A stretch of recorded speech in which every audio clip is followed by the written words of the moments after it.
মজিদ হাওলাদার দুই হাত তুলে সবাইকে শান্ত হতে বললেন। তাৎক্ষণিক কোলাহল কমে আসে। তিনি সবার উদ্দেশ্যে বললেন, আমার ঘরের বিচার আমার ঘরে হবে। আমি আর এ বিষয়ে কথা বাড়াতে চাই না। রিদওয়ান, পদ্মজাকে বাড়ি নিয়ে যাও। রিদওয়ান পদ্মজাকে ছুঁতে উদ্যত হতেই লিখন চেঁচিয়ে বলল, পদ্মজা যাবে না। লিখন পদ্মজার জন্য ভয় পাচ্ছে। হাওলাদার বাড়ির মানুষগুলো কত বড় মিথ্যাবাদী সে আজ টের পেয়েছে। এত বড় মিথ্যে চাপিয়ে দিল নিজেদের কুকর্ম লুকাতে। মজিদ হাওলাদারের মিথ্যা অভিনয় তাকে অবাক করেছে খুব। এরা পদ্মজাকে বাড়ি নিয়ে কি করে কে জানে। রিদওয়ান লিখনের কথা শুনল না। সে পদ্মজাকে ধমকের স্বরে বলল, বাড়ি চলো। তারপর হাত ধরল। সঙ্গে সঙ্গে পদ্মজাও রিদওয়ানের হাত চেপে ধরল। চাপা স্বরে বলল, 6 বছর আগের অপবাদ আবার আমার জীবনে নিয়ে আসার জন্য আপনার মতো নরপশুদের অভিশাপ। কিন্তু এবার না আমাকে না আমার বোনদের কাউকে ছোঁয়ার সাহস কেউ দেখাতে পারবে না। পদ্মজা রিদওয়ানের মুখের উপর থুতু ছুঁড়ে মারে। উপস্থিত মানুষজন চমকে যায়। কোলাহল দ্বিগুণ হয়। রিদওয়ান পদ্মজার দিকে আগুন চোখে তাকায়। তার উপর হাত তোলার জন্য প্রস্তুত হয়। পদ্মজার পিছনে দাঁড়িয়ে ছিল পূর্ণা। সে আর রাগ নিয়ন্ত্রণ করতে পারল না। রিদওয়ানের পূর্বে রিদওয়ানের গালের শরীরের সব শক্তি দিয়ে থাপ্পড় বসিয়ে দিল। পূর্ণার আকস্মিক ব্যবহারে সবাই চমকে যায়। চারিদিকে চেঁচামেচি শুরু হয়ে যায়। বিশৃঙ্খলা বেড়ে যায়। রিদওয়ান রাগে হিতাহিত জ্ঞান শূন্য হয়ে পড়ে। সে পূর্ণার গলা চেপে ধরে। শিরিন ভয়ে চিৎকার করে ওঠে, ও আল্লাহ, আল্লাহর গজব পড়ছে এখানে, গজব পড়ছে। তারপর দ্রুত সরে যায়। শাহানা খলিল রিদওয়ানকে আটকানোর চেষ্টা করে। রিদওয়ান রাগে কিড়মিড় করছে। খলিল চাপা সরে রিদওয়ানের কানে কানে বললেন, রিদু, পূর্ণার সার, মানুষ দেখতেছে। রিদওয়ান ছাড়ল না। পদ্মজা জানে এই মুহূর্তে সে হাওলাদার বাড়ি মানুষদের আঘাত করলে গ্রামবাসী ভালো চোখে দেখবে না। তবুও রিদওয়ানকে আঘাত করার জন্য বাধ্য হয়। পদ্মজা রিদওয়ানের পেট বরাবর জোরে লাথি বসায়। রিদওয়ান ছিটকে সরে যায়। দুই হাতে পেট চেপে ধরে। শাহানা ও মাগো বলে চেঁচিয়ে উঠল। পূর্ণা মাটিতে লুটিয়ে পড়ে।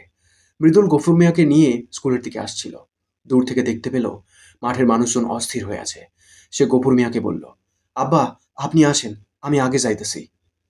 তারপর দৌড়াতে থাকে। স্কুল মাঠে পৌঁছাতেই উঁচু টিলায় রিদওয়ানকে পূর্ণার গলা চেপে ধরতে দেখল। তার রক্ত মাথায় উঠে যায়। শরীরে যেন কেউ আগুন ধরিয়ে দেয়। এদিক ওদিক খুঁজে একটা মাঝারি আকারের বাঁশ পেল। সে দ্রুত বাঁশ নিয়ে দৌড়াতে থাকে। এক হাতে লুঙ্গি ধরে, যা হাঁটু অব্দি উঠে আসে। মৃদুলের দৌড়ের গতিতে অনেক মানুষ ধাক্কা খেয়ে উল্টে পড়ে। মৃদুলের চোখের দৃষ্টি রিদওয়ানের দিকে। তার মস্তিষ্ক এলোমেলো। মজিদ দ্রুত পদ্মজা রিদওয়ানের মাঝখানে গিয়ে দাঁড়ালেন। চিৎকার করে বললেন, কি হচ্ছে, কি হচ্ছে, থামো সবাই। কিন্তু কোনো কিছুই থামল না। মৃদুলের উপস্থিতি সব লণ্ডভণ্ড করে দিল। সে বাঘের মতো লাফিয়ে ওঠে টিলার ওপর। বাঁশ দিয়ে রিদওয়ানকে আঘাত করতে গিয়ে শাহানা, খলিল সহ আরো দুজন লোককে আঘাত করে বসে। মজিদ দ্রুত টিলা ছেড়ে সরে যান। মৃদুল খুব রাগী।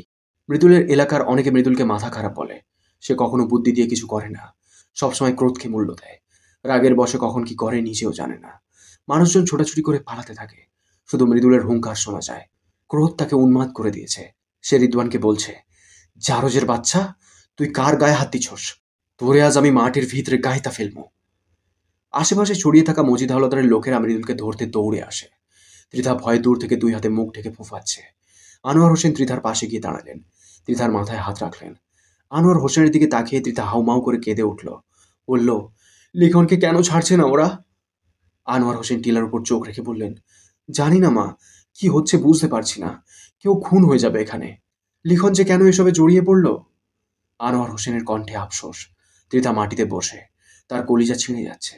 4-5 জন লোক লিখনকে চাপটে ধরে রেখেছে। লিখন ছটফট করছে ছোটার জন্য। এই দৃশ্য সে সহ্য করতে পারছে না। পদ্মজা পূর্ণাকে বুকের সাথে চেপে ধরল। পূর্ণা ভালো করে নিঃশ্বাস নিতে পারছে না। পদ্মজার বুক জ্বলছে। পূর্ণার কষ্ট তাকে পুড়িয়ে দিচ্ছে। মৃদুল রাগে আকাশ কাঁপিয়ে চিৎকার করছে। রিদওয়ানকে ধরতে পারলে সে চিবিয়ে খেয়ে ফেলবে, কিন্তু পারছে না। টিলার উপর 15-20 জনের একটা জটলা লেগে যায়। হাতাহাতি ধস্তাধস্তি চলে বিরতিহীনভাবে। মজিদ চোখের চশমাটা ঠিক করে ঠান্ডা মাথায় ভাবলেন, এই মুহূর্তে পরিস্থিতি হাতে আনা ভীষণ জরুরি, নয়তো অনেক বিপদ ঘটে যেতে পারে। তিনি তার ডান হাত রমজানকে ডেকে ফিসফিসিয়ে কিছু বললেন। মিনিট দুইকের মধ্যে জটলার মাঝখান থেকে একটা আর্ত চিৎকার ভেসে আসে। শব্দ তুলে লিখন শাহর দেহ লুটিয়ে পড়ে মাটিতে। তার পিঠ থেকে রক্তের ধারা নামছে। মৃদুল আকস্মিক লিখনকে এভাবে পড়তে দেখে চমকে যায়।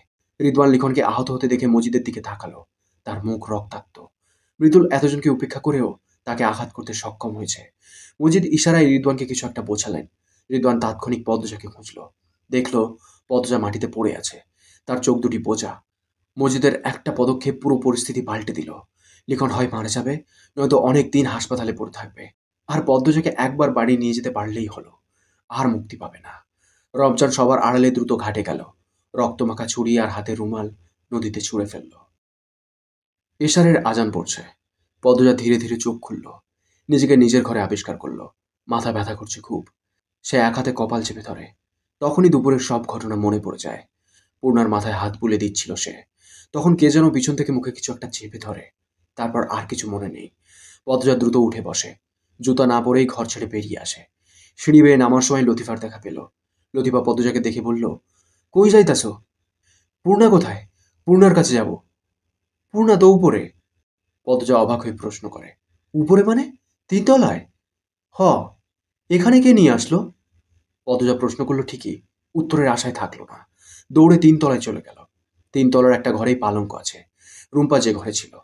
পদ্মজা সেই ঘরে এসে মৃদুলকে দেখতে পেল। মৃদুল চেয়ারে বসে আছে, বিছানায় শুয়ে আছে পূর্ণা। পদ্মজা উল্কার গতিতে পূর্ণার মাথার কাছে গিয়ে বসলো। মৃদুল পদ্মজাকে দেখে সংকুচিত হয়, বলল, পূর্ণা ভালো আছে ভাবি। ও কি অজ্ঞান? না, ঘুমাইতেছে। কিছুক্ষণ আগে সজাগ ছিল। খেয়েছে? হুম, আপনার ধারে অনেকক্ষণ বইতেছিল। পদজা পূর্ণার মাথায় হাত বুলিয়ে দিল, তারপর পূর্ণার গালে কপালে চুমু দিল। মৃদুলকে প্রশ্ন করল, প্রেমাপ্রান্ত কোথায়? বাড়িত গেছে। ঠিক আছে ওরা? জি ভাবি। আর লিখন সহ? আর লিখন সহ? লিখন সাহর কথা শুনে মৃদুল চুপ হয়ে যায়। পদজা উৎকণ্ঠিত হয়ে প্রশ্ন করল, উনি কোথায়? কেমন আছেন? মৃদুল মাথা নত করে বলল, ভাবি, ভিড়ের মাঝে কেউ একজন ভাইরে ছুরি মারছে। পদজা এক হাতে নিজের মুখ চেপে ধরে, তারপর কাঁপা স্বরে বলল, বেঁচে আছে? জানি না ভাবি, হাসপাতালে নিয়ে গেছে সবাই। পুলিশ আইছিল বিকালে। পদ্মার চোখে জল টলমল করে ওঠে। মানুষটা এতদিন তাকে নিঃস্বার্থভাবে ভালোবেসে গেছে, ধৈর্য ধরে থেকেছে, কঠিন ব্যক্তিত্বের আড়ালে তার জন্য ভালোবাসা যত্ন করে রেখেছে। পদ্মজা সবকিছু জানে, সব জেনেও সে কিছু করতে পারেনি। ভালো তো করতে পারল না, উল্টে তার জন্য ক্ষতি হয়ে গেল। পদ্মজার চোখ থেকে এক ফোঁটা জল গড়িয়ে পড়ে। দ্রুত সে জল মুছে ফেলল। আফসোস হচ্ছে, ঘাটে কথা বলা একদম ঠিক হয়নি। মেয়েগুলো হাতছাড়া হয়ে গেছে ভেবে এসে চঞ্চল হয়ে উঠেছিল। আর লিখনও আজ এত উত্তেজিত হয়ে পড়েছিল। সব ভাগ্যে লেখা ছিল, তাই হয়তো হয়েছে। কখনো হায় হুতাশ করতে নেই। তাই পদ্মজা সিদ্ধান্ত নিল, সে লিখনের জন্য 2 রাকাত নফল নামাজ আদায় করবে, যেন সে সুস্থ হয়ে ওঠে। লিখনের জন্য পদ্মজার প্রার্থনা করা দায়িত্ব। পদ্মজার কাছে এইটুকু অধিকার লিখনের আছে। পদ্মজা মৃদুলকে বলল, পূর্ণা ঘুমাক তাহলে, দেখে রাখবেন, আমি আসছি। আচ্ছা ভাবি। পদ্মজা ঘর থেকে বেরিয়ে গেল। মৃদুল দরজার বাইরে তাকিয়ে রইল। পদ্মজাকে তার অনেক প্রশ্ন করার আছে। লিখন পদ্মজার নামে যে অপবাদটা দেওয়া হয়েছে, সেটা যে মিথ্যা মৃদুলের চেয়ে ভালো কে জানে। সে নিজের চোখে দেখেছে লিখন সাহর কষ্ট, পদ্মজার সম্মান রক্ষার্থে নিজের অনুভূতি লুকিয়ে রাখার প্রচেষ্টা, একটু কথা বলার আশায় ছটফট করা। এত বড় মিথ্যা অপবাদ হাওলাদার বাড়ির মানুষেরা কেন দিল? আর পদ্মজার গায়ের দাগগুলো, সেগুলোই কিসের? আমির হাওলাদার কোথায়? মৃদুলের ভাবনার সুতো ছিঁড়ে যায় লতিফার আগমনে। লতিফা খাবারের প্লেট টেবিলের উপর রাখলো, তারপর বলল, পূর্ণার খাওন দিয়া গেছি, আর আপনার আম্মা কইছে নিচে যাইতে। মৃদুল বলল, একটু পরে যামু। আম্মা আব্বাই খাইছে? হ খাইছে। অন্যরা খায় নাই? সবাই খাইছে, ঋতু ভাইজানে বাড়িত নাই। কুত্তার বাচ্চা লুকাইছে। লতিফা আর চোখে মৃদুলকে দেখল। মৃদুল রাগে ছটফট করছে, এক হাত দিয়ে আরেক হাত খামচে ধরে রেখেছে। লতিফা বলল, আপনার আম্মার মেজাজ ভালো না কেন? কি হয়েছে? কইতে পারি না, আপনার আব্বার লগে চিল্লাইতে শুনছি। মৃদুলকে চিন্তিত হতে দেখা গেল না। তার আম্মা একটু বদরাগী, সবসময় চেঁচামেচি করে, এদেশে অভ্যস্ত। মৃদুল লতিফাকে বলল, আমির ভাই কই আছে? ঢাকাত গেছে, কোন দিন আইব জানি না। আচ্ছা, যাও এখন। লতিফা জায়গা ত্যাগ করল। মৃদুল ধীরে ধীরে হেঁটে জানলার কাছে গেল। জানলার কপাট খুলে দিল। আজ চাঁদ উঠেছে, জ্যোৎস্না রাত। সে পূর্ণাকে ভালোবাসার কথা বলার জন্য এমন একটা রাতের অপেক্ষা করেছিল। জানলা খুলে দেওয়াতে চাঁদের আলো পূর্ণাকে ছুঁয়ে দেখার সুযোগ পায়। চাঁদ তার নিজস্ব মায়াবী আলো নিয়ে ছড়িয়ে পড়ে পূর্ণার সারা মুখে। পূর্ণার চোখ মুখ সেই আলোয় চিকচিক করে ওঠে, অন্যরকম সুন্দর দেখায়। মৃদুল পূর্ণার পাশে এসে বসল। পূর্ণার মুখের দিকে তাকাতেই মৃদুলের চোখে ভেসে ওঠে রিদওয়ান কিভাবে পূর্ণার গলা চেপে ধরেছিল। মৃদুলের মেজাজ চড়ে যায়। রিদওয়ানকে সে যতক্ষণ ইচ্ছামতো পেটাতে না পারবে, শান্তি মিলবে না। মৃদুল অনেকক্ষণ রিদওয়ানকে খুঁজেছে, পেল না। মৃদুল ছটফট করতে করতে বিড়বিড় করল, হারামির বাচ্চা। পূর্ণা ঘুমের মধ্যে নড়ে চড়ে ওঠে। এক পাশ হয়। পূর্ণার দেহ নিস্তেজ হয়ে পড়েছিল।